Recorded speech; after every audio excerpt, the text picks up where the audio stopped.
안녕하세요. 저는 서울에서 멋진 남편, 귀여운 딸과 오순도순 살고 있는 30대 중반 여자입니다.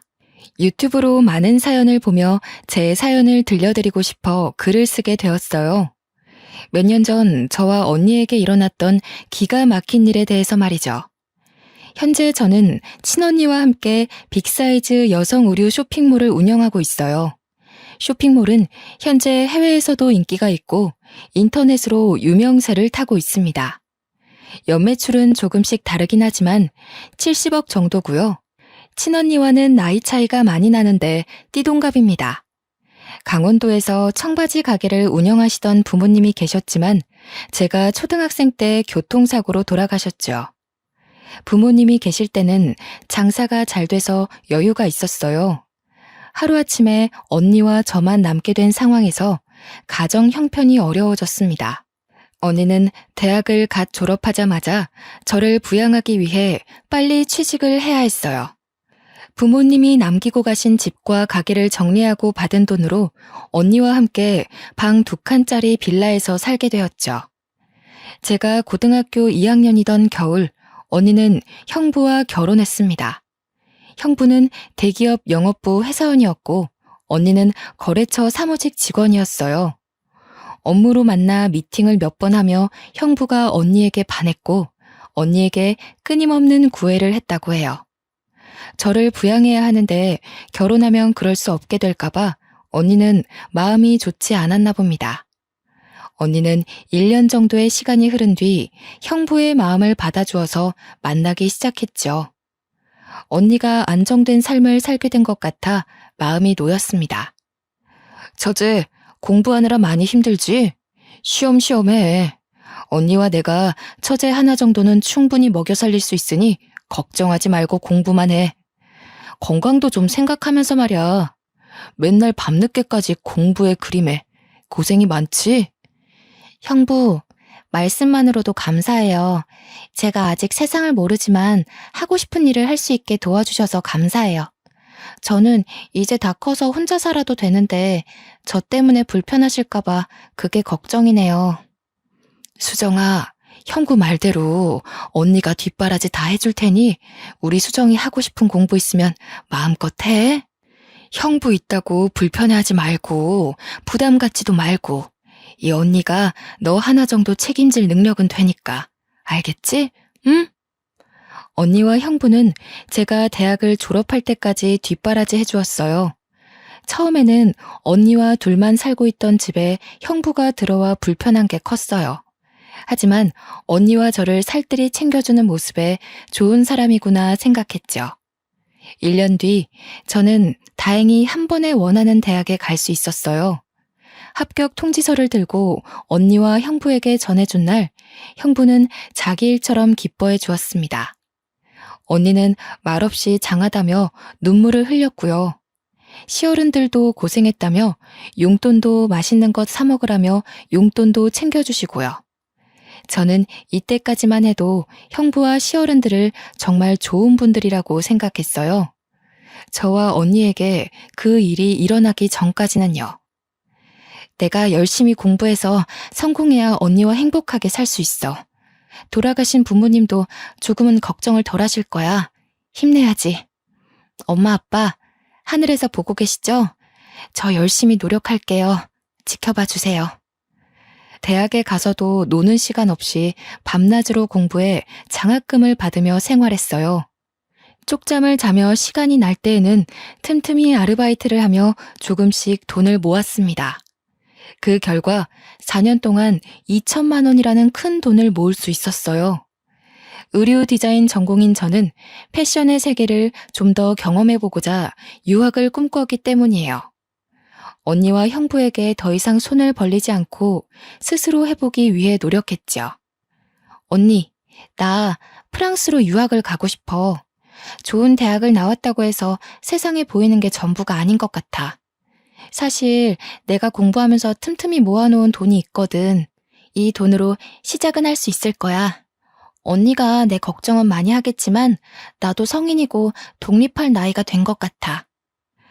너가 원해서 하는 거라면 말리지 않겠다마는 언제든지 힘들면 돌아와도 돼. 언니는 늘 여기 있다는 걸 알아도 너 혼자 타지에 보내는 게 걱정이긴 하다만 믿고 보내는 거니까 사고 치면 안 된다. 알겠지? 아이 참 언니도.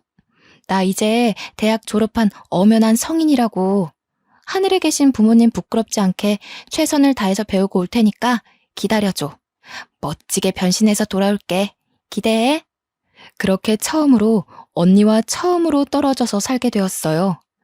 걱정하는 언니와 형부를 뒤로하고 3년이라는 시간 동안 프랑스로 유학을 떠나게 되었습니다. 홀로 타지에서 유학 생활을 하며 되지도 않는 언어를 구사하며 온갖 굳은 일을 마다하지 않았죠. 패스트푸드점, 카페 등 할 수 있는 일은 닥치는 대로 했고요. 당시 프랑스에서는 동양인에 대한 인식이 별로 좋지 않았어요. 단지 저를 돈 벌러 온 황인종이라고 차별할 뿐이었습니다. 매일 밤을 서러워서 눈물을 흘리며 지새우기 일쑤였죠. 한국에 있는 언니와 형부, 돌아가신 부모님을 생각하며 이악 물고 버텨냈습니다. 그러다 우연히 좋은 기회로 유명한 파다라는 의류회사에 입사하게 되었어요. 파트타임 디자인 보조였지만 재단하고 남은 천 조각들과 쓰레기를 처리하는 게 제 일이었죠. 버리는 경우가 대부분이라 쓸만하겠다 생각해서 천 조각들을 열심히 모았습니다. 홀로 기숙사에서 외로움을 느낄 때면 모아놓은 천 조각들로 손바느질을 하며 옷을 만들곤 했어요. 천 조각의 모양이 제각각이었지만 나름의 감각이 있었기에 제가 만든 옷은 봐줄만 했습니다. 프랑스는 물가가 비싸기 때문에 제 월급으로 연습 삼아 천을 살 형편이 안 됐거든요. 그렇게 야심한 시각 홀로 청소를 끝내고 여느 때처럼 천 조각을 모으고 있었습니다. 늦은 밤 아무도 없는 사무실에 잠시 앉아 옷을 만드는 시간이 유일한 낙이었거든요. 제가 혼자 마네킹을 만져볼 수 있는 값진 시간이었습니다. 제가 천 조각을 이용해 만든 옷이 완성될 쯤이면 마네킹에 씌워보기도 했어요. 마치 제가 디자이너가 된 것 같아 뿌듯해하며 혼자 감상에 젖어 있고는 했습니다. 꿈에 한 발짝 다가간 느낌이랄까요? 한참을 만든 옷을 보며 심취해 있는데 갑자기 문을 두드리는 소리와 함께 한국말이 들려 저는 화들짝 놀랐어요. 낯선 타지에서 들려온 한국말이었기에 반가웠는지도 몰라요. 저에게 말을 건 사람은 다름 아닌 같은 회사에 근무하는 디자인 팀장님이셨습니다. 안녕하세요. 야근하고 퇴근하려는데 밤늦게까지 사무실에 불이 켜져 있어서요. 이 시간까지 퇴근도 안 하고 뭐 하시는 겁니까? 아, 안녕하세요. 저는 디자인팀에서 시간제 아르바이트를 하고 있는 김수정입니다. 정리를 하다가 시간이 남아서 잠시 있는다는 게 그만. 혼자 옷을 만들고 있었어요. 회사에서 방해가 됐다면 죄송해요. 죄송할 건 없고요. 디자인팀에서 이 시간까지 남아있는 경우는 별로 없는데 마침 불이 켜져 있어 들려봤습니다. 사실 근무하면서 몇 번 봤는데 같은 한국인이라서 말을 걸어보고 싶었어요. 아, 나는 김영준이라고 합니다. 저도 지금 퇴근하는 길인데 시간도 늦었으니 태워줄게요. 가요. 안 그러셔도 되는데 그럼 실례 좀 하겠습니다. 근데 팀장님은 왜 이렇게 늦게 퇴근하세요? 보통은 제가 제일 마지막에 퇴근하는데요. 저보다 늦게 나가시는 분은 처음이라서요. 많이 바쁘셨나 봐요. 직장 상사임에도 불구하고 먼 타지에서 만난 같은 한국인이라는 사실에 친근감이 들었어요. 홀로 타지 생활을 했다는 공감대가 생겨 다행이었습니다. 집으로 가는 차 안에서 어색하지만 많은 대화를 나누었어요. 팀장님은 저보다 6살 연상이셨고 고등학교를 졸업하자마자 프랑스로 건너오셨다고 했습니다. 팀장님은 저에게 타지에서 홀로 고생한다며 위로를 건넸고 언제든지 도움이 필요하면 연락하라고 했죠. 그렇게 저희는 서로 연락처를 주고받았습니다. 저는 알게 모르게 의지를 많이 하게 됐습니다. 홀로 타지에서 생활하며 사귄 유일한 친구였어요. 팀장님은 때로는 직장 상사로 친근한 동네 오빠로 다가와 주었어요. 쉬는 날이 맞을 땐 식사도 하고 풍경이 좋은 곳에서 커피 한잔하며 자주 어울렸습니다. 아직 프랑스를 둘러볼 겨를이 없었던 저에게 구경도 시켜주고요. 시간이 흐를수록 서로에게 정이 많이 들고 점점 호감을 갖게 됐죠. 좋아하는 마음으로까지 번졌어요. 시간이 조금 흐르고 유학 생활을 한 지 1년 반쯤이 되었을 무렵이었습니다. 한국에서 모르는 번호로 연락이 왔는데 경기도의 한 보호시설이라고 하는 게 아니겠어요? 안녕하세요. 혹시 김은정님 동생분 연락처 맞으신가요? 은정 씨가 하도 말을 안 해서 겨우 연락했는데요. 지금 한국으로 귀국하기가 많이 어려운 상황이세요? 언니분이 건강이 많이 안 좋거든요. 필요하면 수술도 해야 할 것 같고요.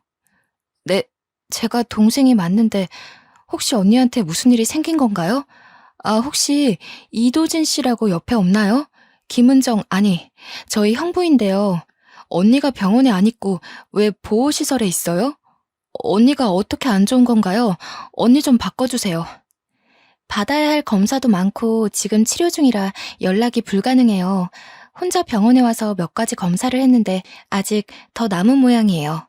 근데 병원에서는 개인정보라 함부로 자기들이 말해줄 수 없다 하지. 본인도 이야기를 안 하지. 답답해 죽겠어요. 아니 이러다 김은정 씨가 죽을 것 같다니까요? 언니는 가족이나 동생에게 알려지는 것을 원치 않는다 했지만 상태가 심각해 보여 어쩔 수 없이 연락을 취했다고 했습니다. 언니가 제 성격이 어떤지 알기 때문에 절대 알리지 말아달라고 하는 거예요. 이 소식을 들으면 유학을 포기하고 바로 한국으로 돌아올 거라고요. 하고 싶은 공부를 하게 둬야 한다고 이야기했다고 하는 겁니다. 왜 형부나 다른 가족들에게도 이러한 사실을 알리지 않는지 의문을 품었고 저는 그 길로 한국행 비행기표를 예약했어요. 한시가 급했기 때문에 팀장님에게는 한국으로 돌아간다고 미처 말하지 못한 상태로 귀국하게 됐죠.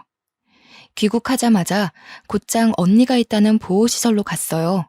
언니가 며칠 굶은 사람처럼 몰라보게 수척해진 얼굴로 힘없이 침대에 누워 있었습니다. 그런 언니의 모습을 보자마자 저도 모르게 눈물이 흘렀어요. 언니, 이게 도대체 무슨 일이야? 형부는 어딨고 왜 언니 혼자 이런 데 있는 거야? 어디 아파? 몸에 무슨 문제라도 있는 거야? 얼굴은 또 왜 이렇게 야위었어? 속상하게 정말. 수정아, 언니가 너한테 이런 못난 모습 보여서 미안해. 언니도 인정하기 싫지만 형부에게 다른 여자가 있는 것 같아. 이혼해야 할 것 같아. 언니가 무엇을 잘못했는지 모르겠는데 그 여자가 임신한 것 같아. 언니는 이제 어떡하면 좋니 정말? 형부가 결혼 이후 야근과 출장이 잦아져 바쁜가 보다 하고 대수롭지 않게 생각했다고 합니다. 하지만 너무 잦은 탓에 조금씩 의심하기 시작한 거예요. 자주 연락 오는 여직원이 있었고 직감적으로 내연녀라는 것을 알게 됐다고 해요. 심증은 있으나 물증이 없어 따지질 못하고 전전긍긍하던 언니는 물증을 잡기 위해 노력했죠. 하지만 형부가 철저했던 탓인지 블랙박스나 휴대폰에 남아있는 증거는 없었다고. 그렇게 까맣게 속만 타들어가던 어느 날 내연녀가 제 발로 찾아왔다는 거 아니겠어요? 그 여자가 그러더라. 형부의 아이를 임신했다고. 둘이 서로 많이 사랑하고 아이까지 생겼으니 아직 아이 없는 나보고 헤어져 달래. 정말 기가 막힌 일이지. 결혼한 지 얼마나 됐다고. 만난 지도 이미 2년이 넘었다더라. 언니는 그걸 그냥 가만히 뒀어? 듣기만 했냐고. 바보같이 왜 그러고 있는 거야? 형부나 시어른들한테는 알렸어? 그 여자랑 형부 어디 있어? 내가 찾아가서 머리채를 잡던지 해야겠어. 빨리 말해. 나라고 왜 안 그러고 싶었겠니? 그래서 그 길로 시부모님한테 가서 말씀을 드렸어. 그런데 오히려 나를 혼내더라. 여자가 내조를 잘해야 그런 일이 없지 않냐면서 남자가 한 번쯤은 밖으로 돌 수 있는 거라고. 내가 몸이 약해 아이를 못 가진다고 쓸모없다고 이야기를 하셨어. 더 이상 내가 할 수 있는 건 없겠더라. 내연녀가 찾아온 뒤 언니는 바로 시어른들께 알렸으나 오히려 언니가 혼났다고 하는 거예요. 알고 보니 그 여자는 회사 사장의 조카였고 상당히 부유한 집안이었거든요. 가진 게 별로 없던 언니가 시집 온 것이 탐탁지 않았던 시어른들은 오히려 언니를 나무라며 의처증 환자로 몰아 내쫓았다고 합니다. 저를 뒷바라지해 준 것을 빌미로 이혼해주지 않으면 가만두지 않겠다고 협박까지 하면서요. 그렇다고 어떻게 사람이 사람한테 쓸모없다는 모진 말을 할 수 있을까요? 언니는 혹시라도 저에게 해코지를 할까봐 할 말도 못했다고 했습니다. 가진 것 하나 없이 떠돌다 보호시설로 입소한 거였어요. 너무 기가 막히고 황당한 사실에 그저 어이가 없었습니다. 그 길로 시어른들과 형부를 찾아가고 싶었지만 언니를 먼저 치료해야 했어요. 언니는 몸이 많이 쇠약해져 있는 상태라 탈수 증세가 심하게 오고 염증 수치가 많이 높았습니다. 여러 가지 검사를 하니 자궁 쪽에 문제가 생겨 정밀 검사를 받았죠. 앞으로 임신 가능성이 희박하다는 결과를 들었어요. 아이를 좋아하던 언니였는데 애써 저에게 아무렇지 않은 척 하더라고요. 그런데 언니가 새벽에 일어나 제가 깰까봐 혼자 소리도 없이 우는 모습을 우연히 보고 저는 가슴이 찢어지는 줄 알았습니다. 아무쪼록 유학 시절 틈틈이 모은 돈으로 언니의 치료를 무사히 마칠 수 있었습니다. 언니를 보호시설에서 퇴소시키고 가격이 싼 오피스텔을 얻어 함께 살게 되었습니다. 생계를 위해 바로 일을 시작해야 했기에 구직 활동을 하던 중 강남의 어느 옷가게에 취직을 했어요. 원래 꿈꾸던 의류 디자인과는 거리가 먼 매장 관리직이지만 당장 먹고 사는데 급급했죠. 일을 시작함과 동시에 언니는 형부와 이혼 준비를 했습니다. 부모님이 남겨주신 유산과 다름없는 돈으로 산 집과 차를 돌려받고자 노력했지만 아는 사람도 없고 백도 없었던지라 아쉽게도 이혼 소송에서 패소했어요. 가진 것 없는 거 걷어주고 결혼해주고 처제도 대학 졸업 때까지 뒷바라지해줬으면 퉁쳐야지. 뭐가 잘났다고 소송을 걸어? 들어간 돈이 얼만지나 알아? 더 진행하면 당신만 손해야. 위자료 5천만 원을 줄 테니 그걸 받고 조용히 이혼하던지 잘 생각하라고. 내가 정신적 피해 보상금 달라고 소송 걸면 감당할 자신 있어?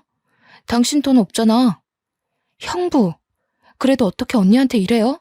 사랑해서 한 결혼인데 어떻게 이렇게 매몰차요? 사람을 가진 것 하나 없이 내쫓는다는 게 말이 돼요? 결혼한 지 얼마나 됐다고 벌써 내연녀나 만드는 파렴치한 주제에. 처제, 말 다 했어? 그리고 증거 있으면 가져와봐. 가져와 보라고.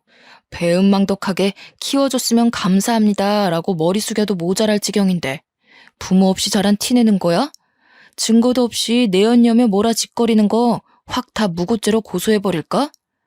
조용히 위자료 받고 끝나면 될 일을 뭐하러 크게 만들고 난리야. 당신이 어떻게 나한테 이럴 수가 있어요? 걷어주다뇨, 키워주다뇨. 그렇게 함부로 말하지 말아요. 나 이런 식으로 이혼 못해요. 못한다고요. 어느 날은 형부의 내연녀가 저를 찾아오더라고요. 무슨 말을 할지 뻔했지만 눈에 쌍심지를 켜고 아주 당당하게 노려보더라고요. 근처 카페에 들어가 이야기를 했습니다. 당신 언니 말귀를 잘 못 알아먹는 모양이던데 그나마 똑똑한 그쪽이 언니 좀 설득해. 이런다고 뭐가 달라져? 난 이미 임신한 상태고 우리 서로 많이 사랑하고 있어. 당신 언니가 떨어져 나가주면 끝인데 혹시 5천만 원이 부족한 거야? 이 사랑의 결실을 보고도 왜 떨어질 생각을 안 하네? 당신이 뭐라고 그렇게 말해요? 5천만 원? 안 받아도 그만이야. 불륜 저질러서 임신한 게 뭐 자랑이라고 그렇게 떠들어대는 거지? 막말로 우리 언니가 형부랑 이혼한다 쳐. 그쪽이 과연 좋은 이미지일까? 불륜으로 남의 가정 파탄는 가정 파탄범이지. 안 그래? 사랑의 결실? 웃기는 소리 하고 있어. 당신은 그저 불륜녀일 뿐이라고. 말 다 했어? 이 거지 같은 것들이 선심 써서 돈 주고 끝내려 했는데 안 되겠네? 5천만 원이 땅 파면 나오는 돈이야? 그 돈 없이도 잘 살 수 있으면 어디 해봐. 거지처럼 살던 거 우리 오빠 돈으로 키워줬더니 은혜도 못 갚고 말이야. 이래서 부모 없는 것들이 배운 게 없어서 이 모양이야. 저는 결국 화를 참지 못하고 내연녀의 머리채를 잡고 말았습니다.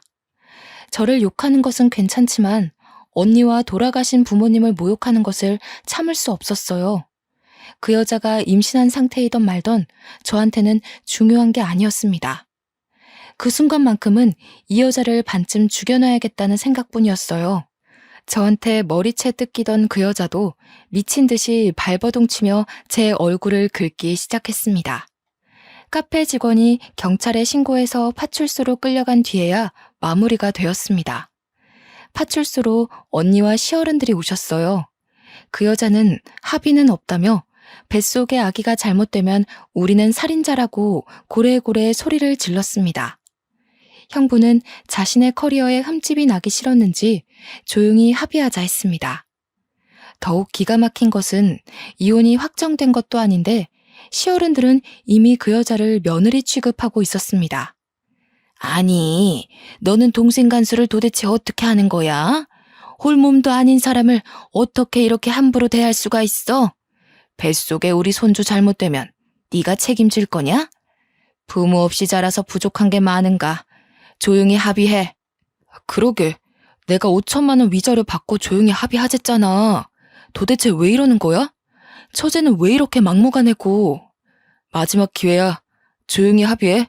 위자료는 바로 보내줄 테니.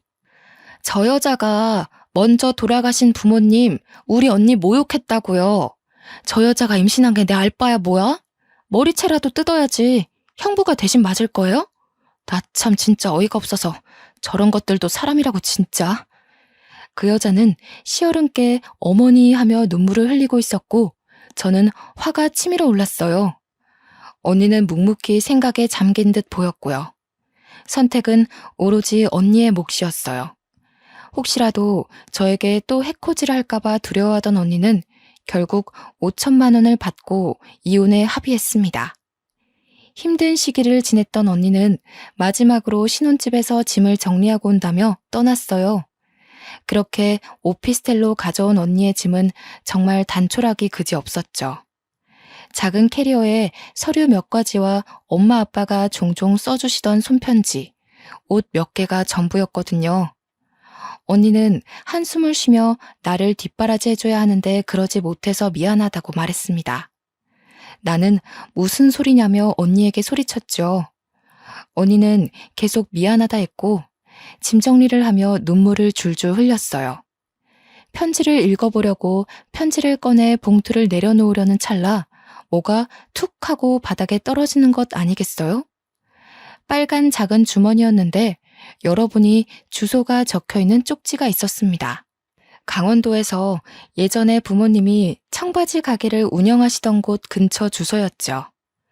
다음날 언니와 그 주소로 가보니 딱 보기에도 오래되어 보이는 허름한 구두 가게가 있었습니다.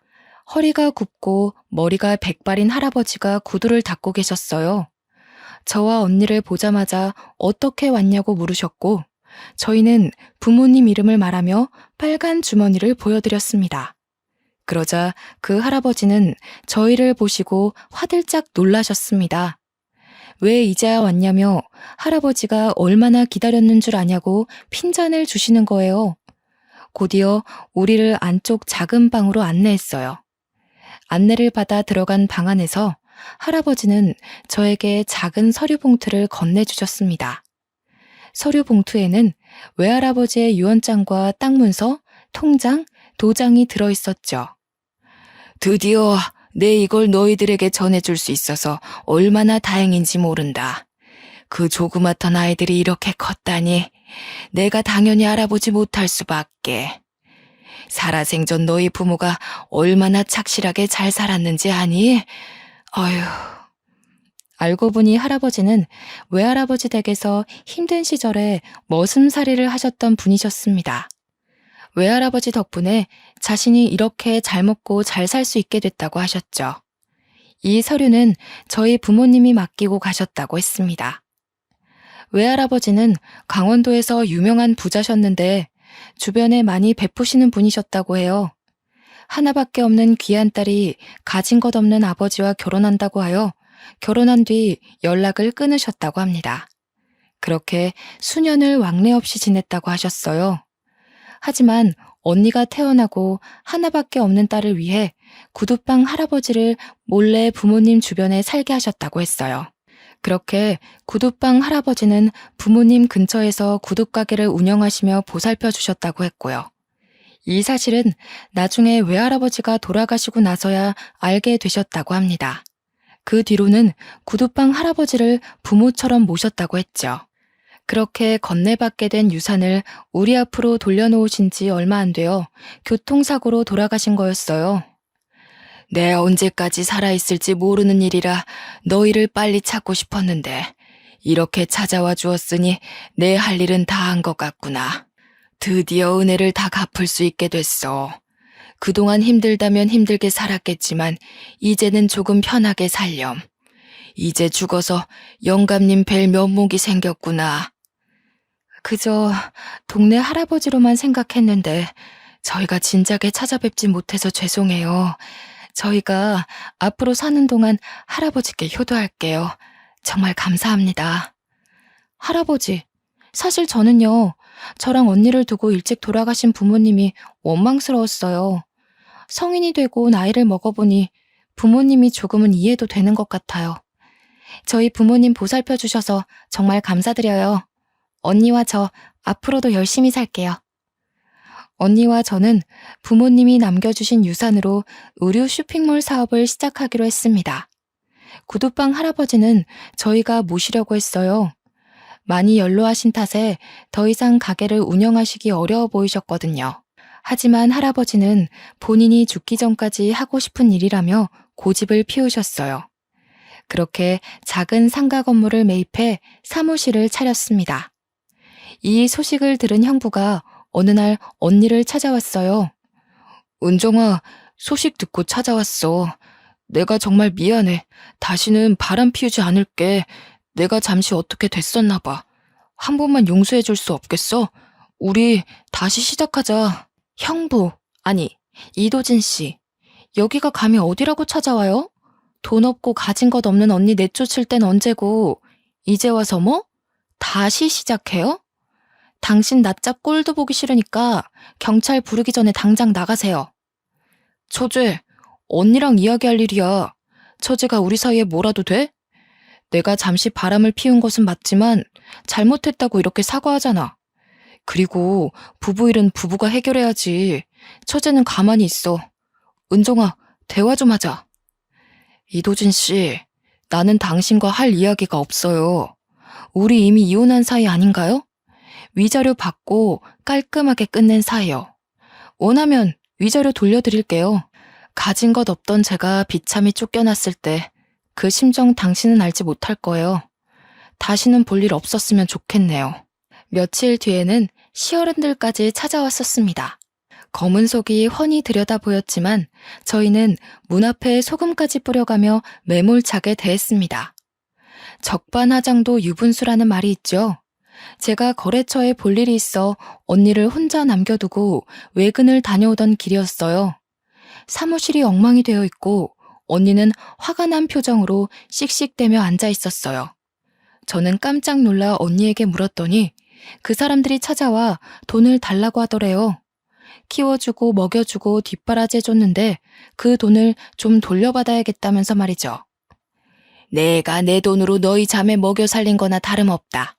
어른이 이렇게까지 찾아왔으면 고개를 조아리고 알아서 행동해야지. 내 돈 내놔. 제가 왜 어머니께 돈을 드려야 되는지 모르겠네요. 저 걷어주신 거? 고맙다 쳐요. 이미 서로 합의하에 위자료까지 다 받고 헤어진 마당에 더 이상 뭐가 더 필요하죠? 남남된 지 오랜데 왜 이렇게까지 하시는 거예요? 그만 가주세요. 아이고, 그것이 남의 씨를 우리 집안이라고 감쪽같이 속였다. 돈이 많은 집안도 아니었고 정말 어디서 그런 꽃뱀에 속아서는. 아휴, 그러니 이제라도 너가 돈을 달란 말이다. 내 돈. 어머니, 제발 그만하세요. 여기 와서 이럴 게 아니라고요. 제가 설득해서 될 문제였으면 진작에 해결됐겠죠. 여기서 이러시면 저희만 곤란해요. 어서 나가요. 어서. 내가 못할 말 했더냐? 부모도 없는 것들 걷어서 먹여주고 재워줬잖냐. 그거 다 누구 돈이야? 내 돈이었어. 그런데 은혜를 이런 식으로 갚아? 돈을 달라고 하면 얌전히 줄 것이지 이제 와서 나 몰라라 한다 이거야? 이 배은망덕한 년. 그렇게 시어른은 언니의 머리채까지 잡으며 돈을 내놓으라고 하셨답니다.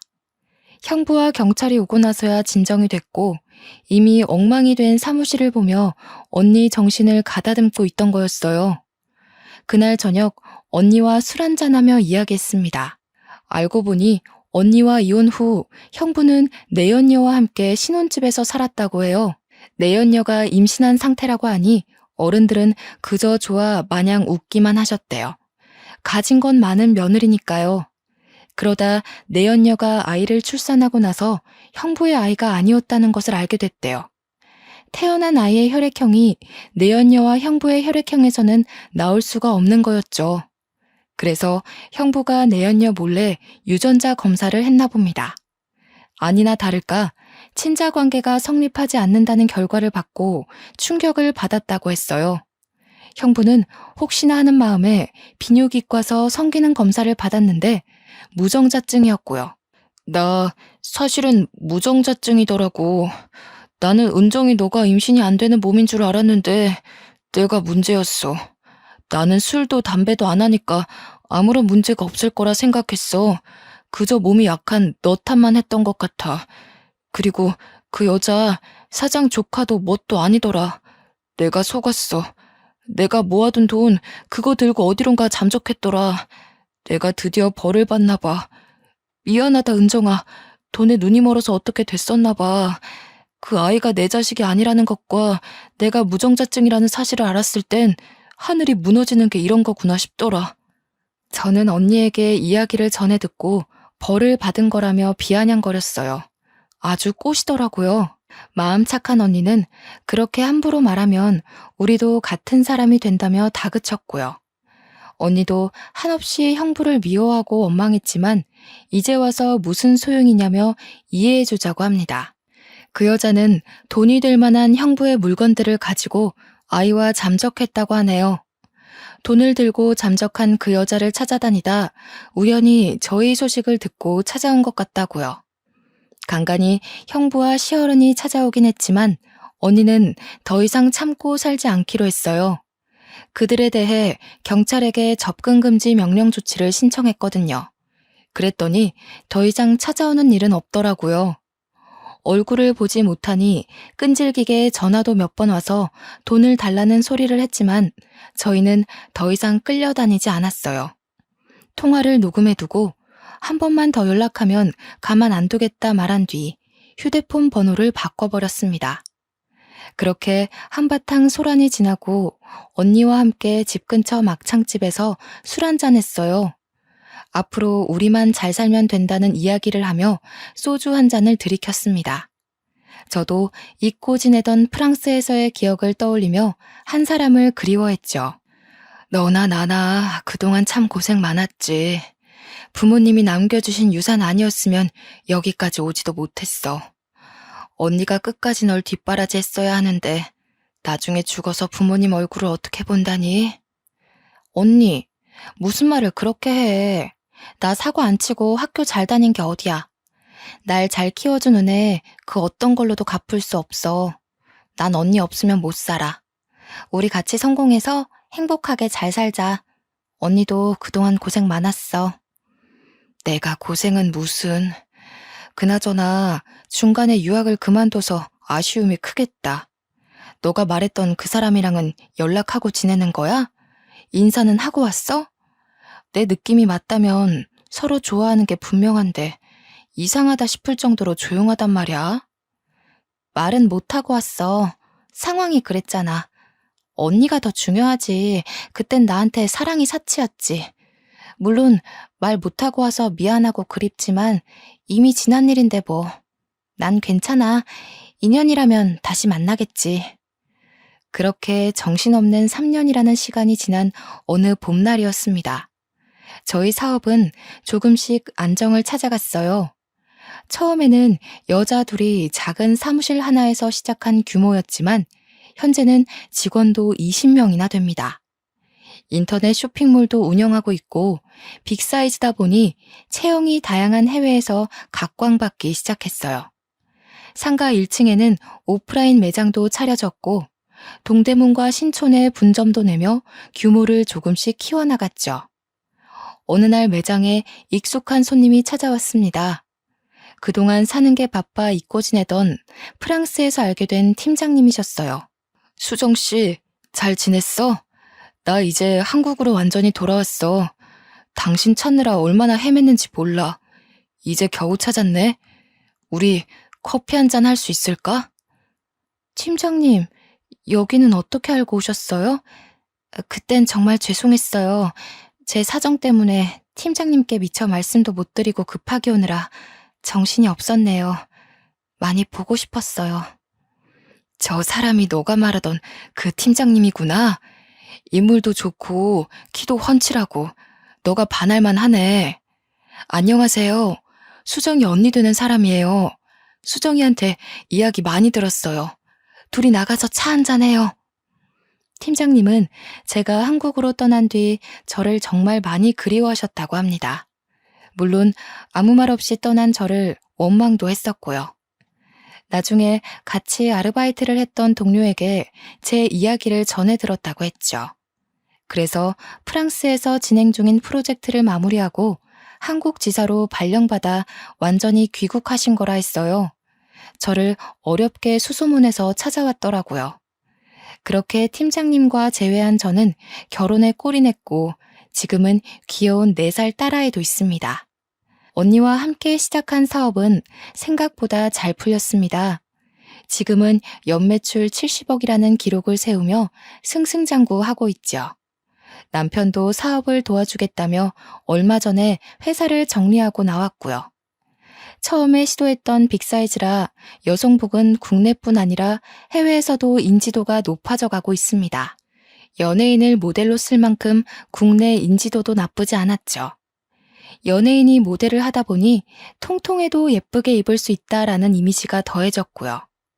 실제로 쇼핑몰에 게시되는 사진들도 빅사이즈 모델을 고용해 촬영하고 있죠. 인터넷을 통해 알려지게 되면서 해외 시장에서도 긍정적인 반응을 일으켜 납품 제의가 오기도 합니다. 남편은 바쁜 저를 대신해 육아를 도맡아서 하며 가끔 해외 업무를 도와주고 있고요. 저희는 동대문에 위치한 20층짜리 상가 건물로 사무실을 확장 이전했습니다.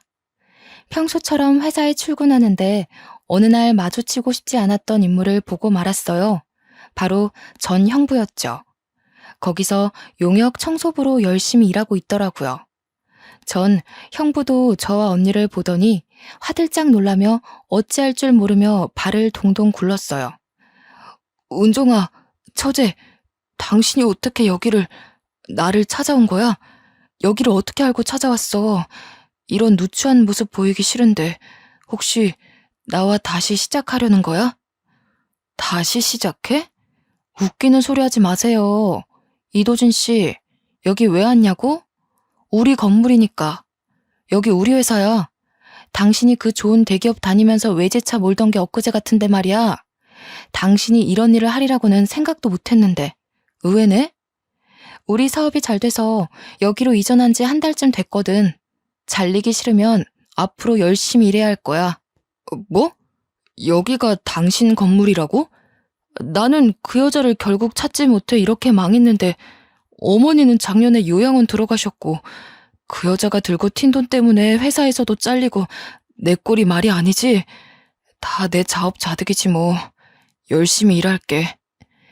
저는 어이가 없어서 버럭하며 형부에게 써붙이려고 했지만 언니가 손을 잡았어요. 참으라는 신호였죠.